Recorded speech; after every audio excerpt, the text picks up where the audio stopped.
ada seorang lelaki daripada kalangan hamba Allah yang mana kami telah berikan kepadanya rahmat di sisi kami, dan kami telah memberikan ilmu kepada dia daripada sisi kami.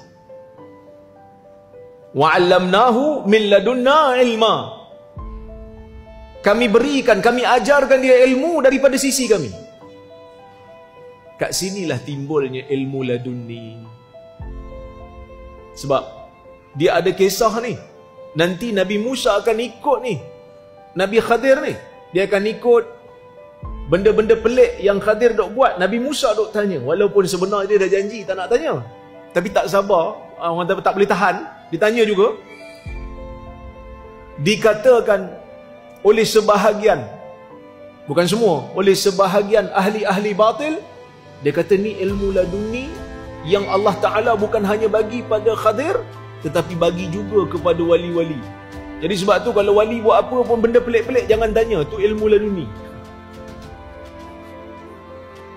Kita kata ilmu laduni ni, pertama yang Allah beri kepada Nabi Khadir ataupun Nabi Khidir ni, dia termasuk dalam wahyu. Kerana menurut pendapat yang sahih, pendapat yang rajih, pendapat yang kuat, Khadir adalah Nabi. Sebab apa? Sebab dia buat benda yang menyalahi syariat pada zahir. Dia buat benda merosakkan harta orang. Benda tu salah dari sudut syariat yang zahir, tapi dia buat tu, dan dia bagi tahu, wa ma fa'altuhu an amri. Aku bukan buat tu kerana aku yang nak buat, tetapi kerana adanya wahyu daripada Allah. Jadi apa yang Allah Ta'ala bagi pada Khadir adalah wahyu. Jadi kita tak bolehlah nak dakwa saya buat benda yang menyalahi syariat kerana saya ni dah sampai tahap wali macam Khidir juga. Ini benda yang batil. Bahkan Al-Imam Al-Qurtubi menukilkan pandangan gurunya Abu Abbas.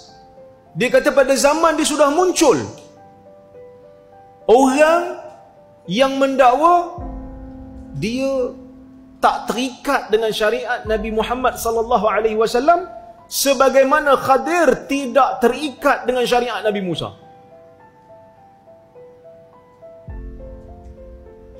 Sehingga kan kata Abu Abbas, sesiapa yang mendakwa dengan dakwaan seperti ini, maka dia telah terkeluar daripada Islam.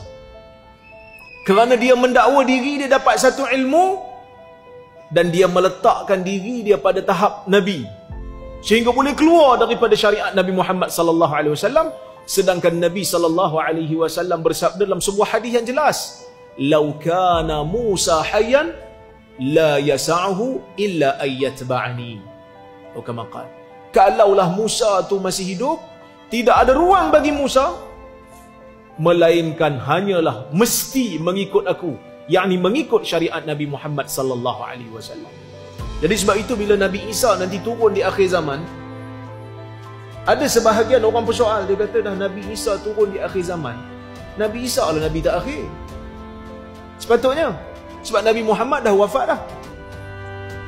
Nabi Isa dah wafat ke belum? Nabi Isa belum wafat, dia akan turun di akhir zaman. Jadi dia turun tu maka dia lah Nabi terakhir. Kita kata tak, bukan dia Nabi terakhir. Nabi Muhammad sallallahu alaihi wasallam tetap dipanggil sebagai khatimul anbiya, penutup segala nabi. Dah tu Nabi Isa turun buat apa? Nabi Isa turun bukan nak mengajarkan syariatnya. Sebab tu Nabi Isa turun, dia masih lagi mengikut syariat Nabi Muhammad sallallahu alaihi wasallam. Dan sebab tu dalam peristiwa bila Nabi Isa turun tu, dia tetap mendahulukan pemimpin orang Islam untuk menjadi imam di dalam salat, sebagai satu isyarat bahawasanya dia turun bukan untuk mengajar syariatnya, tetapi untuk menyelesaikan misinya, membunuh Dajjal, membunuh Al-Masih Ad-Dajjal yang Allah Subhanahu wa taala tugaskan pada dia.